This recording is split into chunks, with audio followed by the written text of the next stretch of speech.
I'm going to be talking about cloud-based validation patterns. And I am going to make this talk interesting. I'll make sure of it.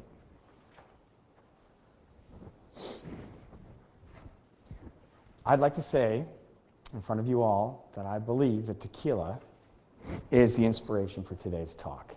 And you're probably wondering, wait a minute, does this mean he went on a bender a couple nights ago and came up with this in a fugue? No, it actually isn't that. It comes down to an evening, a very long evening in 1999 in Tokyo. I happened to be working there as a database administrator. And I was sitting in my favorite bar in Roppongi. Has anyone gone to Tokyo out here or visited? Roppongi is this place where it's a haven for all sorts of foreigners to go there and drink themselves silly. And I was sitting there and I encountered an Australian businessman and an English businessman who both looked like they were serious drinkers. And they were. And they proceeded to tell me that we Americans don't know how to drink. And I took a look at them and I said, you're right. I don't want to get involved in any kind of drinking contest here. But still ingratiated myself with them, and we proceeded to do shots together. We did a total of 8 shots that night of tequila. And at the end of the 8th shot, I don't know if you ever noticed that the old school TV sets that you used to have when you push the off button and the TV set glimmers and then it goes like that, it's a little distant light and then goes off. That was me. And I woke up 16 hours later, lying on my bathroom floor, inches away from my toilet, begging for a hangover to kick in. It was that bad. And another 12 hours after that, in the sweats, the shakes, and all over. And again, you ask me, well, what does this have to do with this talk? It has to do with the fact that I now have what I call trampoline syndrome. You give me a shot of tequila, I drink said shot of tequila, and it goes down and right back up again. So I'm talking about my body rejecting things that shouldn't go into it, like tequila. And I'm going to be talking here today about creating objects where they reject things that shouldn't go into them, like malicious input, right off the bat. Now you see where my connection is. Now, before I get started talking about this, I'm going to talk about how I'm kind of going to walk through this. So I'll throw a couple slides up here and talk to you guys about the state of play currently in the cloud. I'll throw some numbers at you from last year. And then I'll talk about the current frameworks that are out there and why I think the current frameworks are kind of wanting. Then I'll lead on from that and I'll talk about what I see as being a good architecture, and then I'll provide you with my solution.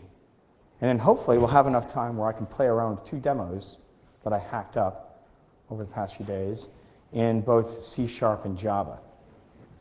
So without further ado, what I want to talk about in this stage right here is 2 parts, actually it's kind of close to 3 parts that you notice with data these days in the cloud. That cloud has to deal with shared networks at the most, like meta-shared networks, and that data travels between those networks, and that you find out that a lot of the shared networks don't always play nice with other shared networks. And the second part of it is talking amongst those shared networks, it will travel through multiple services, multiple infrastructures, and multiple layers. That's just the data. We're not even talking about the security bit right here. That's just the data moving through and trying to get from point A to point B. Throw the security in, and you've got 2 other interesting bits. You've got multiple areas where you can store this data, and you do store this data. Servers all around the world. And you've got a multitude of trust boundaries that deal with that data. And I'm not just talking about the trust boundaries which people put in normally with the authorization points. What if people don't put in proper authorization points at certain areas? What if data that was normally in a high trust zone goes to a low trust zone? You've got to take that into consideration. That's why all of a sudden things become heinously complex when you're talking about the cloud, because you're talking about a shifting between trust boundaries and a shifting between certain domains. Which leads me to my next part of my topic. I didn't notice that. Your text here. Well, okay. I'm not trying to sell you anything, guys. In 2009, I was trying to sell text. Now, in 2009, the Open Data Organization came into being, effectively, and started allying together a number of websites. And what you can't see here through this dismal graphic is that at the center of it, if I click the pointer, you have something, a database right here, which carries on to a number of other geo databases, and I think there's an open database right there. There are a number of different French ones that go along here. You have a whole bunch of different areas and sites that are sharing data openly. Now, back in 2009, this is pretty complex, and you might be able to get away with transport layer security between the different nodes and do it relatively seamlessly, or VPNs, and again, do it relatively seamlessly. But look at 2014. No more text. In 2014, this is the ecosystem for opendata.org. Now, think about doing a whole bunch of different TLS connections there, or VPN connections. Not going to be so easy, is it? What I'm thinking of is that if you place the protection or the validation at the object level and not at the transport level, and you let that validation carry through, you might help to go forward to solving some of the problems that we have right here. You guys might be familiar with some of these things. This is last year, the number of data breaches. The bigger the circle, the bigger the breach. You got eBay over here, JP Morgan Chase, I hope many of you guys were banking with these guys, Home Depot, Adobe, Target. What all these things have in common is basically they gave off information, the bad guys picked up information that probably allowed them in some way, shape, or form to elevate privilege and to gain permission to things they shouldn't. Now, what I'll show you in the next slide, what we should probably be thinking about is, how did they get access to this stuff? Probably some of these issues had to do with infrastructural issues, but a good chunk of them had to do with architectural anomalies they had in the system. And the fact that the people who were supposed to be doing data validation weren't up to snuff. In fact, please pause.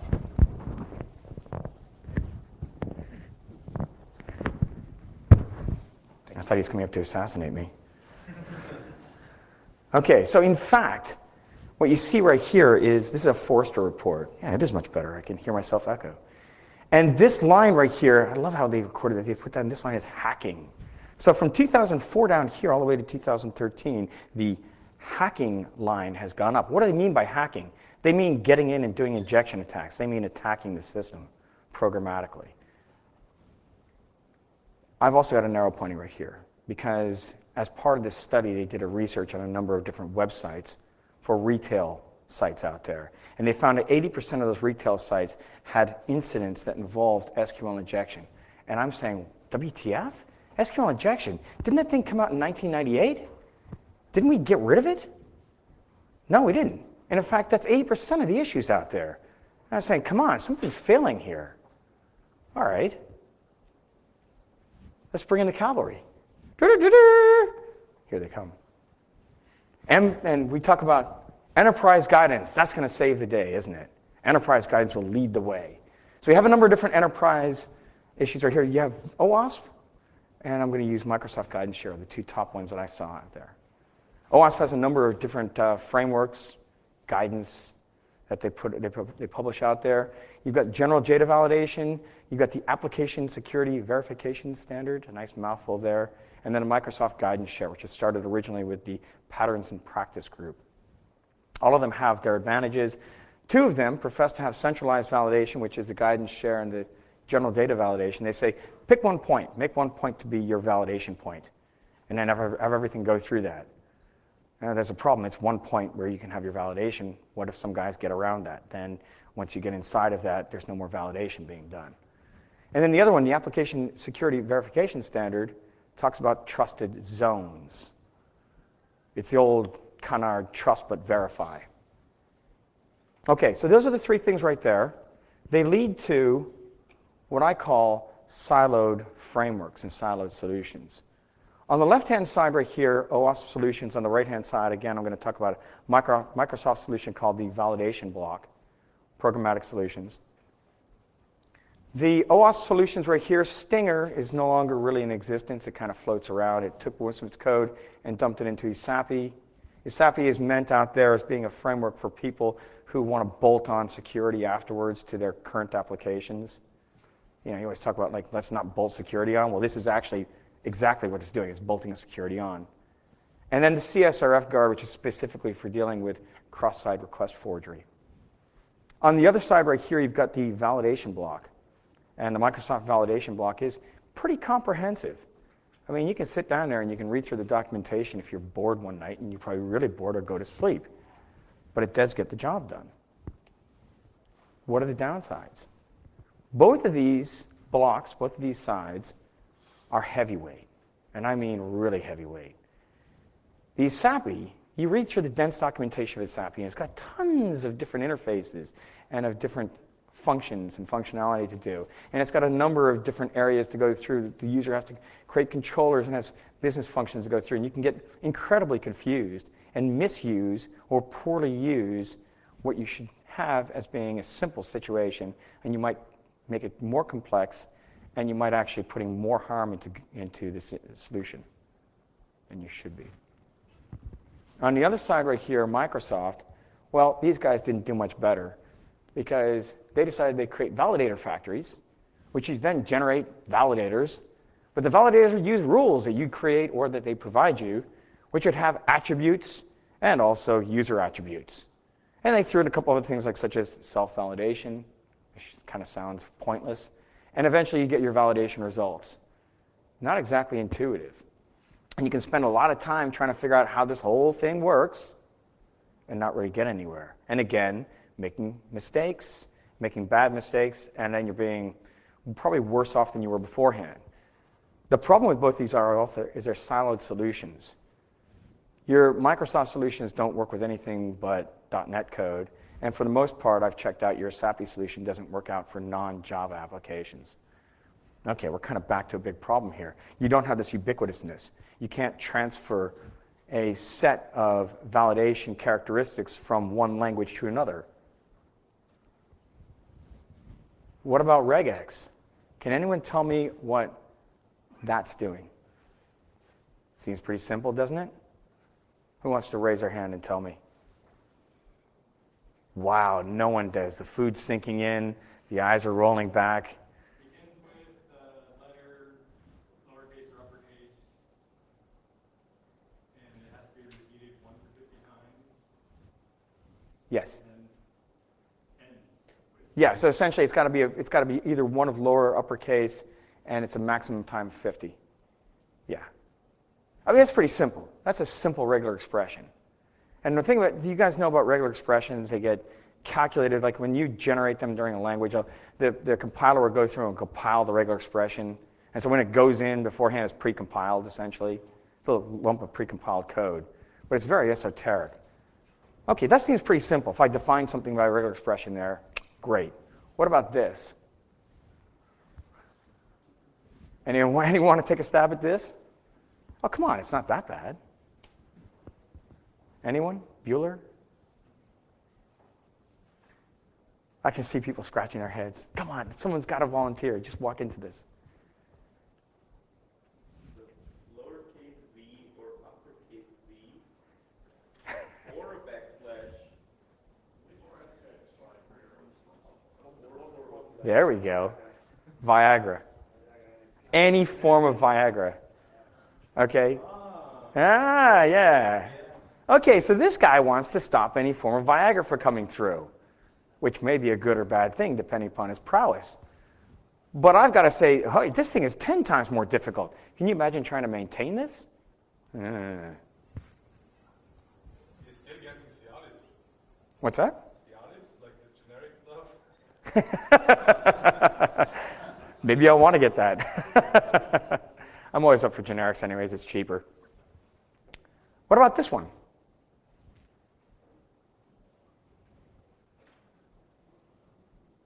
I'll give you a hint. It's different in North America than it is in the rest of the world. Close. Phone numbers. So you're all great. If you do a phone number, yeah, fantastic, okay? Created a regular expression here, phone number, North America, and then you pick some place like Singapore and it doesn't work so well. Phone number can't start with a 0 in Yeah, you're right. I think in Canada maybe or not. In North America, our phone numbers begin with 3 times the 5. Yeah, 555. 555, right. Of course. They have to do with 555. Okay, so even this is wrong.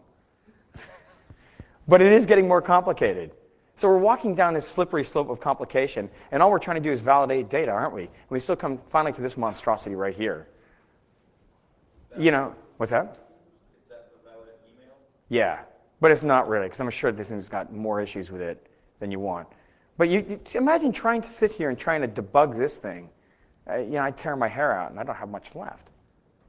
So regex, maybe not. Okay, so we chucked that out. Regular expression on its own, I said that, we looked at the, it's going like a summary page right here. We got 3 different incidents right here. On the one side, we've got increasing breaches from the previous years. Okay, we're not fixing the problem. We got a fact that we've got security gates out there, and it seems that security gates are being circumvented, if they exist at all. And we've got these horrendously complex regular expressions that people are chucking out there, like use this, use this. And then finally, down there in the corner, I've got the silos. I've got the Microsoft silo right there and the OWASP silo.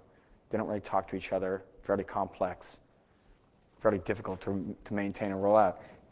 A little bit of extra points here, though, for you guys. Can anyone tell me what that is in the background? Yes. So there's this bridge that was created, I think, in the 1920s. And it went across in Washington State. And they didn't study the aerodynamics of it. And it's a famous video of these guys running across the bridge as the whole thing gets ripped apart by crosswinds. They did rebuild it, though, and they rebuilt it a lot better. But I figured that kind of explains the whole situation that we find ourselves. So I did say there's a new day coming. I'd like to address integrity by preventing injection attacks. I'd like to address integrity again by verifying good data. And I'd like to execute that data smoothly, if I can possibly. Is this too much to ask? Maybe not. So I came up with this thing right here. Using the 3 principles of constraining, rejecting, and sanitizing data, I came up with this kind of desired validation outcome as such, this architecture. So in the constraining part right here, what I want to do is I want to validate the data element for type, format, length, and range, or something like that. The second part of this, I want to do a black or white list. So on a black list, very simple thing. Let's say I don't want to allow semicolons. Or on a white list, I only want to allow some certain things. But I want to keep this simple. And then finally, the sanitized bit. Any potential bad data that I might miss in these 2 steps right here, I want to automatically make it inert anyways. So it can't be harmed in the system if it gets read or used. Or at least it throws a warning up to the user, the developer, that, wait a minute, I've got something here that's been sanitized, been tokenized, and therefore I need to do other operations explicitly with it because I know it's potentially bad data. You guys familiar with the zero trust framework? I think it's zero trust architecture. This guy right here, John Kierkegaard, wrote about it, and he's actually been pushing it pretty hard, and he's an analyst at Forrester Research. And essentially what he says is all network traffic is untrusted. That's the very simple motto of it. Everything, untrusted. Not this whole trust but verify, but automatically default, no trust. And I think, I was talking to you, right, Simon? Yeah, we had a great discussion. This gentleman over here, he and I had a great discussion a couple nights ago in the bar about the philosophy of trust and all that right there. And one of the takeaways that I had from it that he was talking about was that maybe one of the reasons why we don't get this right is because we take our fundamental human way of doing trust and we try to slap it into a computer environment and we ultimately fail. Why do we fail? Because anybody that I meet right here, you guys are going to make automatic judgment calls of who I am by looking at my mannerisms, looking how I dress, my facial expressions, how I sound, and you make an automatic connection on basis of that. Computers can't really do that easily. You can't simulate that easily. Or at least we haven't done a good job of it so far. So maybe we failed. We've gotten these trust systems that aren't really working. So maybe if we go back initially to a no trust model and work up from there until we fix this, that might be the way forward. Elements of it. All interfaces, instead of being trusted and non-trusted, start off all interfaces are not trusted. Don't trust the damn things. If you connect it with an interface, automatically don't trust it, then afterwards make the connection and trust it. All networks, same thing. Network connections, no trust. And finally, any users automatically assume the worst. No trust on the users until they verify themselves. Not trust and verify, but verify to trust. Which comes down to the fact of the data. So in a normal system we have right here, okay, we'll slap maybe a tunnel between two connections and we'll throw the data down there. It's okay, you're trusted, fine, good to go. All right, trust and verify. And in many cases, that's what they drop down to do. They say, just fine, we'll send the data. We won't do anything else with it. Message level encryption, whatever. In my case, what I'd like to do is I'd like to change that so the data itself has some level of validation on it. And I'm not talking encryption here. I'm just talking about basic validation. So I'm looking at how can the languages now do that with the tools we have. I mean, do I have to make this stuff up? That's kind of the journey I did way back when. Do I have to actually start building up a huge framework to do this? Or are the tools there for me to use right now? And can we make this better? We're back to this again. So I'm calling this a type-safe string. Because what is the most dangerous thing you can have out there in a language? The strings, of course. The strings are where you can drop code, you can do injection attacks, you can do pretty much anything you want. Because we don't put any kind of constraints on them. They're unfettered.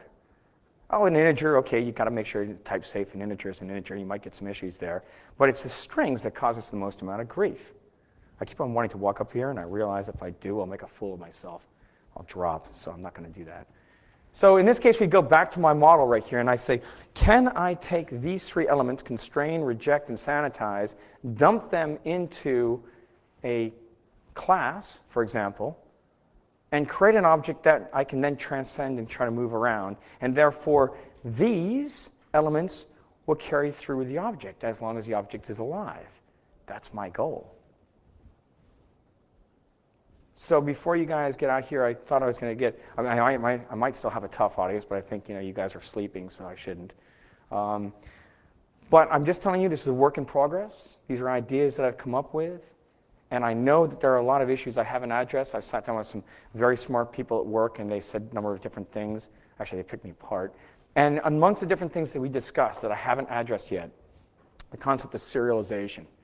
What do you do with the object? How do you go about serializing it? Do you serialize it in binary form and send it off, thus keeping a lot of the protections? Or do you serialize it in something like a JSON or into XML? How do you go about making that communication between different objects? The second one is output encoding, and that's just because I didn't have enough time to do it. But of course, output encoding is a very important part of any kind of validation. You bring in the data, then when you send the data out again, you do output encoding to make sure that it doesn't do something nasty like cross-site scripting. And then finally, the adoption of this. Well, I can get up here and I can talk to you guys, and hopefully you guys will go like, wow, he's got a great idea, and you'll storm off and you'll all start doing this kind of stuff. I'm a bit more skeptical. I don't think that'll happen totally. And even if I push hard enough, I think that it still won't get the traction it needs to. Ultimately, the developers are only going to do something if it's easy for them to do. And I can create this and I can make it relatively easy, but ultimately the adoption factor has to come down to maybe some kind of reflection by the people who are making the code, such as Microsoft or by Oracle or anybody else who's making the code, that they actually create the objects, the classes, that they can do this better. They create type-safe strings. These are the things that I'm still investigating. I did talk about tokenization. I'm going to go over this just briefly right here. So tokenization comes from concepts that they use in the payment card industry. You have a credit card out there and you have your primary account number on the credit card called a PAN. And what they do in the payment card industry is they'll take and they'll tokenize that PAN, basically replace the PAN with a bunch of random digits. Because one of the rules is you cannot store the PAN in the clear anywhere inside of your area, inside of your domain. So they'll take and they'll tokenize this and they'll leave the non-tokenized values somewhere packed away in an HSM type device, and then they'll store the tokenized PANs. So I thought, well, I don't need it so much for obfuscation, but I do need it to obfuscate in another way, to prevent this or make this data inert, to prevent it from being used in another way. Okay, so I thought about this. And I thought about how to go about doing this. So going from down to bottom, I wanted to make the object lightweight. Otherwise, people aren't going to use it. I already talked about it as sappy. and about the Microsoft framework, and they're both pretty heavyweight objects. So I wanted to make this lightweight enough and flexible enough that people would be willing to use it, developers. That kind of ruled out extensions. I looked over at extensions in the Microsoft world and the equivalent in Java, and I thought, it's not what I want to do, so I ruled that out. So I stuck with attributes and annotations. Are you guys familiar with that? How many people are familiar with attributes and annotations? It's a way of basically taking and you annotate classes or you annotate fields with certain bits of information, kind of like metadata. But you can make that metadata active, which means you can take that metadata and you can put rules around it. You can make exceptions around it. So if it fails the call in the metadata, it throws an exception. Okay, that's useful to me.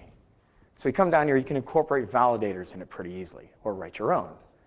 And then finally, kind of a question that I had with myself was, and one of the discussions that I had with a number of people at work, if you start creating a number of classes, you have a certain overhead factor. Okay, well, we do have options of doing structs in the C# world. And they're pretty good. I don't know if you're familiar with structs versus classes. A class is thrown onto the heap. A struct is thrown onto the stack. So when you dereference a struct, it's pretty straightforward. Bang, it's gone, and that's it. Problem is, when you dereference a class in the heap, it doesn't necessarily go away. The garbage collector determines when it's going to get rid of it. So theoretically, it could suck up a lot of memory and be kind of inefficient. So those are the discussions I had in my head, amongst the other discussions that I always have when I drink tequila. So, how am I doing on time? I'm doing really good on time. Excellent. I can walk through and I can badger you guys with code now. So what I'll do is I'll do 2 different demos right here. I'm going to do a demo on C# and show you guys the thing, and I'm going to do a demo in Java. And I'll just kind of discuss the issues that I had and discuss the advantages of both sides and how the same kind of philosophy can work, but they work in completely different ways. So bear with me for a moment while I minimize this. And I think we'll start off with the C#. What I'll do is I'll walk through the code with you.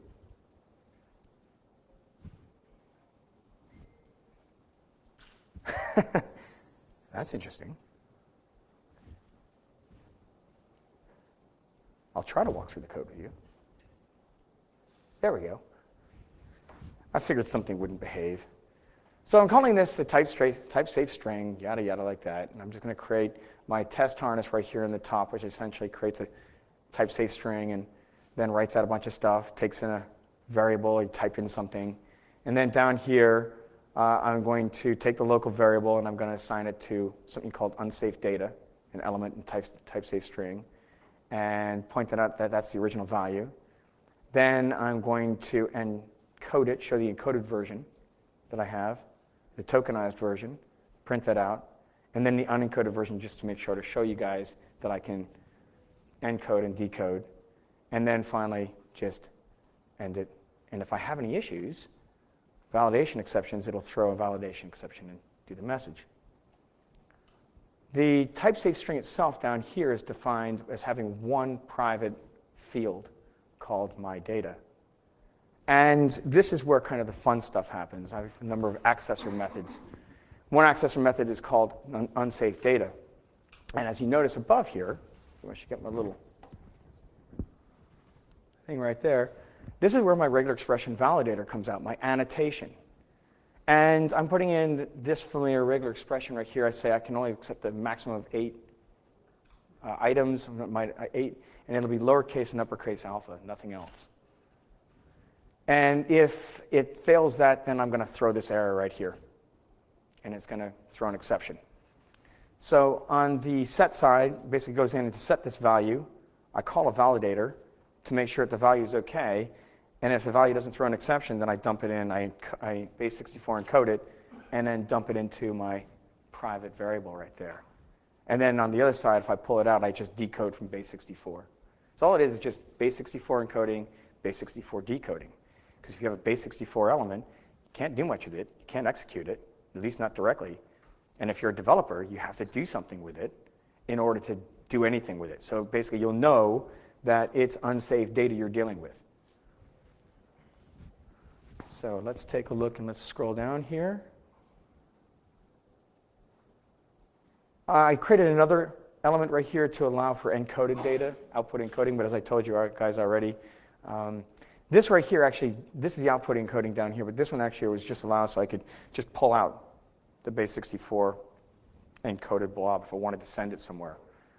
And then someone on the other end could base 64 decode it. And then finally down here, if I did want to do some output encoding, I would do it here. Now here's an interesting thing. The Microsoft library this is all being done under hood is a pretty cool lightweight library, if I can get to it. And it's called the Component Model Data Annotations Library. So it comes in recent, I think in .NET 4.5. It's fairly simple in what it can do. And I'll show you the types of validators right here. So you've got a data type, you've got a range, a regular expression, whether it's required or not, and then checking the string length. And that's it. So the most complex part of that would be the regular expression. So it allows you for a number of different things, but what it doesn't allow you to do is it doesn't allow you to actually get in and create safe HTML or do output encoding. You'd have to kind of do some extra work on that part right there. So that's a disadvantage of the Microsoft framework, is that it is fairly basic compared to the Java one that I'll show you, and doesn't allow for that. So if we scroll down here and we look at the, further on, then I have just two private strings which are encode to 64 and decode from 64. And that's the size of it. That's my Microsoft one. So we'll take and drag this back across. And let's walk through the Java one. Now, I've wrestled around with this thing to try to get, you guys might not, here we go again.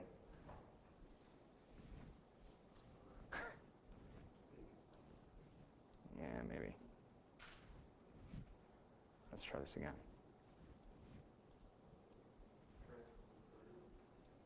Well, I can just hold on to it.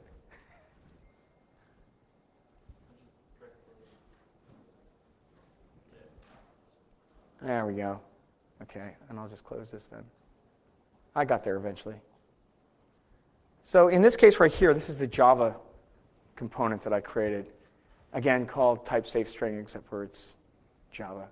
And it's using something under here, which is called Hibernate. Are you guys familiar with Hibernate? It's a framework that they put together. Hibernate does a number of different things, but it has a fairly comprehensive validator framework that you can use. And it's available in Java 8. And so essentially what I do, again, a question, do I make this serializable or not? That's a question to start off with. But then going through, essentially, I had to do a bit of a kludge on this, because what I found when I was working through here is that I couldn't actually do my annotations on top of any accessor methods, because I had to do a whole bunch of code afterwards to make them work. And it became fairly unwieldy and unworkable. So essentially what I did was I just fudged it a bit, and I created two private variables here. One private variable holds the original value, and one private variable, oh, hang on, where am I? Those are the decoders and encoders. Where am I looking? I can't even read my own code. There we go. Okay, so one private variable holds the original data, and one private variable, as I call it, the crown jewels, holds the actual data. And the original data is the one that has a regular expression whacked onto it, so you can actually check to see if it's bad or not. Again, horrible kludge, but it's just because I faced the prospect of writing a lot of code otherwise to try to attach that pattern to an actual accessor method. So I chose to be a coward and not do that. So I've got my accessor method on mutex right here. My accessor method, essentially, here's my class. Okay, I get unsafe data right here, and I just decode from base 64 again. Okay, that's easy enough. Since I cannot do method validation easily, I cannot set my pattern annotation on this, which I'd love to have done. And instead, what I've got to do is I've got to do the hack, which is sending the original data and also sending to the regular data right here. And then the original data is where I do my regular expression pattern matching, and the actual data is where I do my base 64 encoding. And then, of course, you've got this right here, which is string get my data. I commented this out because I don't want a developer to set the data directly, so I'm not going to create a mutex for them to pull that data out, to set that data directly. My whole purpose in this class is to get them to go through a method which will base 64 encode and will go through the validation. And then there's some output encoding that I could do. An interesting thing about this, though, about the Java, is if I go back up here to where I set these, it has something called safe HTML. Huh, that's interesting. So I can actually take an annotation, and I can check to see if it's safe HTML on that, all through the wonderful library right here. I can check to see if it's a proper email address. I can check to see if it's a proper phone number, that kind of thing, by setting certain dimensions. So all the hard work that I do to the regular expressions that I showed you beforehand gets swept up under the rug right here in this library just by doing a couple annotations. That's pretty cool. It makes it a bit more flexible than the Microsoft, but it also is a little bit more difficult to actually work and to actually get to work. A lot more code you have to write. And then down below here, I've got my UUN code and decode strings. So this is my test harness right here. This is where I've created another validate function. And it just creates a validator factory, which I wanted to try to avoid, but I can't. And it throws a violation, throws an exception. So the exception is a validation exception, which is exactly what I wanted to do. But in this case, as opposed to the Microsoft version, I had to create the validator. And I had to create the validation exception by code. So how does this work? Well, I've shown you the code, but I didn't just want to show you the code. I wanted to actually run this stuff. And let's start off with the IntelliJ one that you guys are doing. So let me just run this.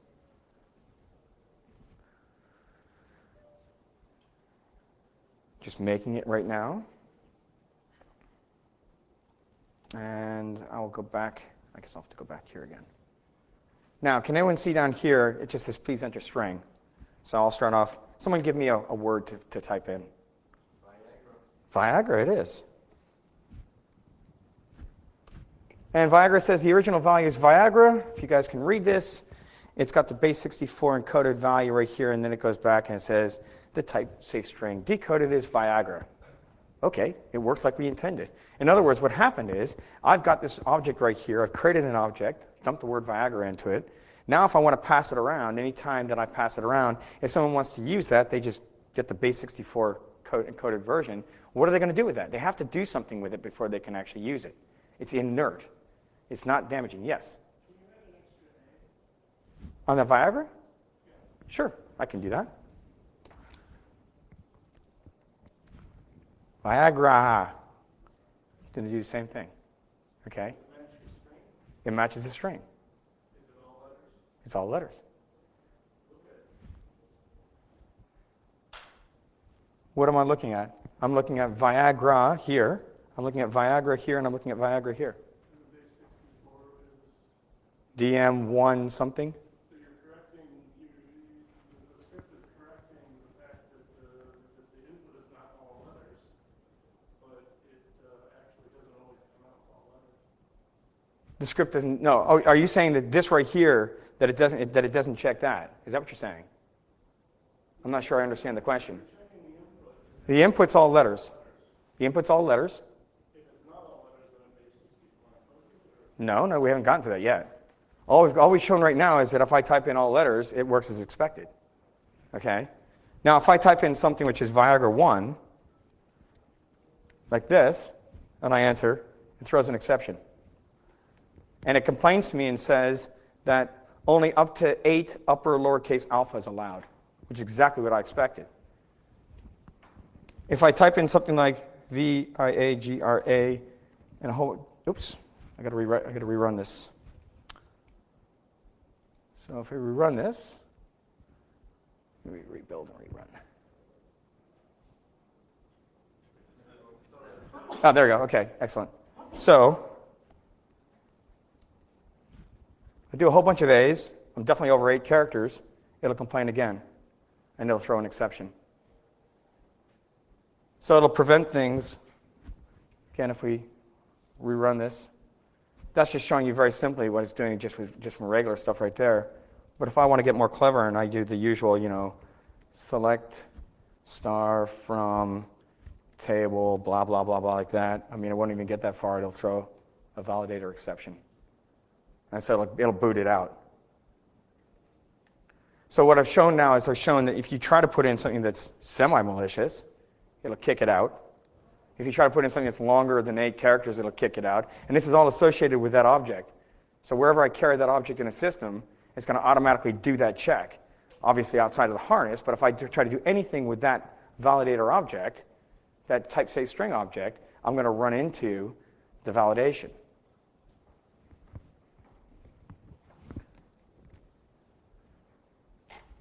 So there's another thing too that I wanted to show you. Let's see with this.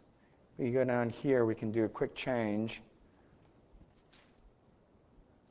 And I'll comment out pattern.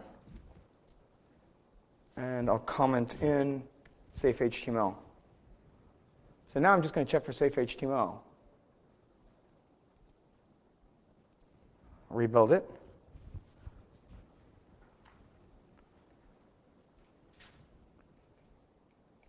Now, in this case, if I enter in something like this, right here, I should be okay. It says may say, okay, so I don't really know how it works, but it immediately complains that I've got HTML, which is, I guess, what I typed in. But it's working kind of as intended, that it checks for HTML and says, not sorry, not allowed. If I type in something that's non-HTML,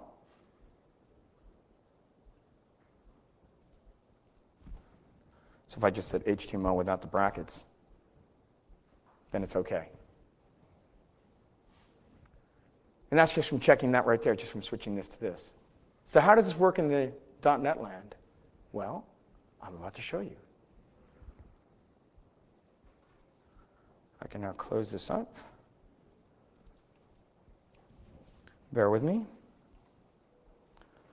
Now in this case right here, since I'm running on an Apple machine, I get to run this in a virtual machine.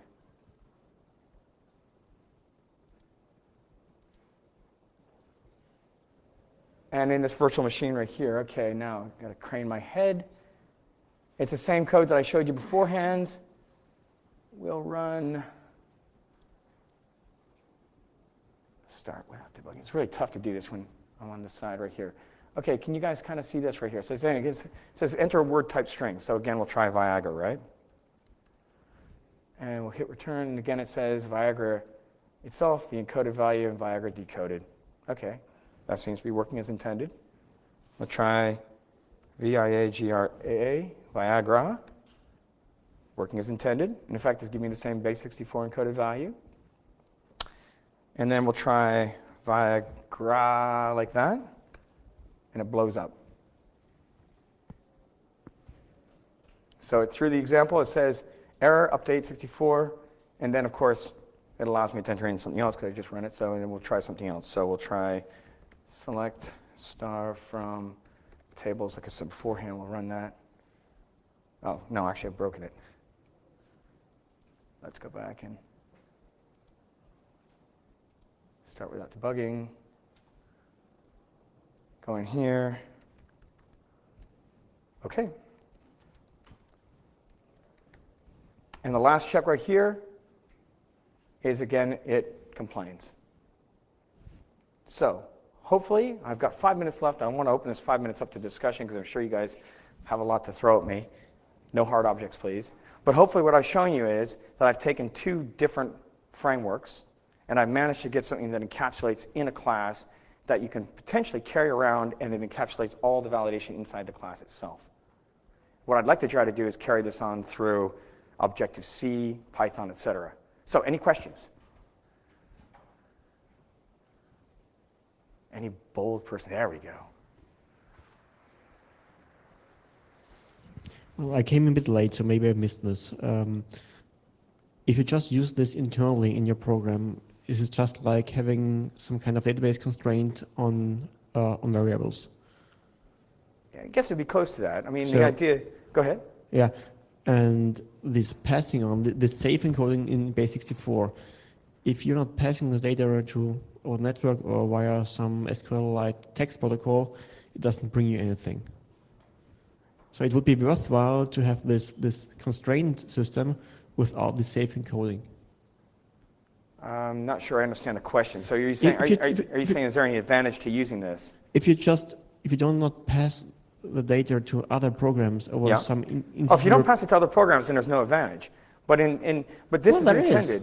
I mean, if it doesn't make a lot of sense to have your variables strongly typed and constraints, so that whenever you're dealing with something like a phone number or Yeah. a name, whatever, that it cannot have any fancy, dangerous content there. Okay. This too makes sense, I think. Okay. So this passing on with the safe encoding is just an add-on if you want to encode those strings into an SQL statement or whatnot. Well, if I'd like to send it on somewhere, I think it's okay. I'll just leave that. But if I'd like to send it on somewhere, I'm looking at very complex systems these days. So working with a payment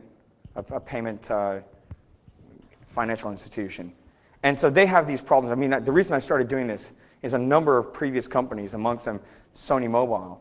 They had these issues right here, and I was trying to figure a way because they would pass data between two disparate locations within the same company. And at that point in time, the other side wouldn't be bothering to do any kind of data validation. So I was trying to solve a problem by saying, fine, then all you got to do is, if you create it in an object and you base64 encode it, then when they receive it, they have to do something with it. They have to change their development just to use the thing. I mean, they have to at least base64 decode it, in which case then they would realize that they need to do more to it. So it's more kind of helping to enforce to the developers to do something in addition to just taking and accepting trust and then verify with the code or the data. They have to actually do different. Okay, I think you're doing two problems with one step. Okay, maybe. Well, yeah, I mean, I'm dealing with integrity and availability in many ways. So you're right. I am trying to hit two birds with one stone.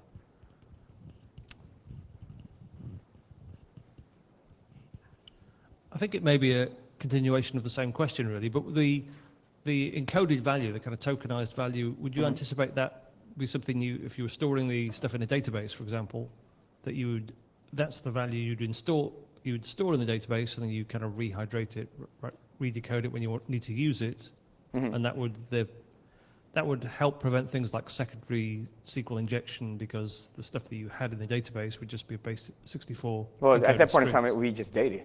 Yeah. I mean, there are many different ways of approaching this, too. It's correct.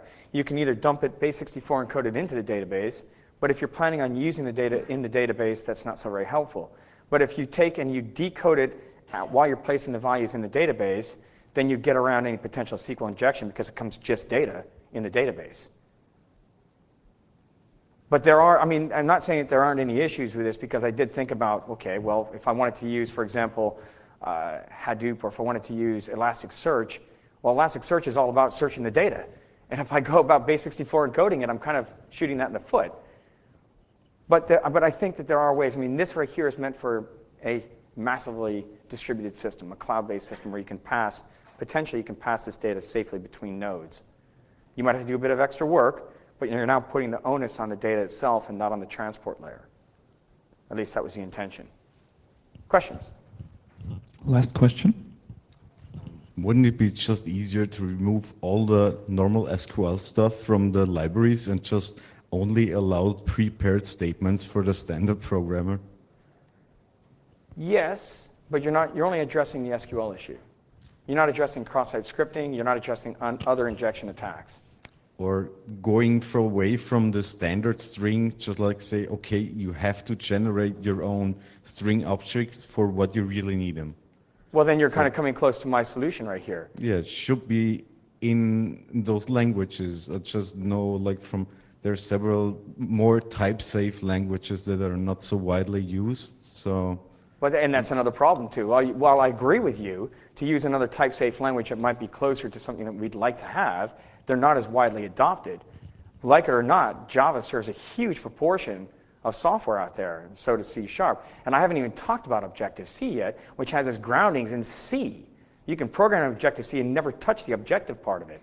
So, I guess I'm trying to solve that kind of problem right there. I would love to see this kind of stuff get incorporated into languages so that when you go forward, you have a type-safe string available for you.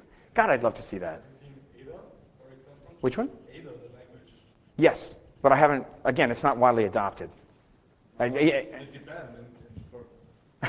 Go ahead. Okay, my question is already over, but I was making a comment about Ada, the program language. For example, the Department of Defense uses it widely for critical systems. Yeah. They have their own subset of Ada, especially for that. And again, I totally agree with you. But I mean, I guess the fact that it's not widely used outside of the Department of Defense, for example, and the fact that I'm trying to solve the question for all those poor hapless bastards who don't have Ada or don't use Ada. So that's kind of my idea. Anyways, folks, Twitter handle's down there if you guys want to send me abusive messages. Email's right here. Would love to hear some of your feedback and anything like that if you have any interesting things to say, and enjoy your afternoon. Thanks.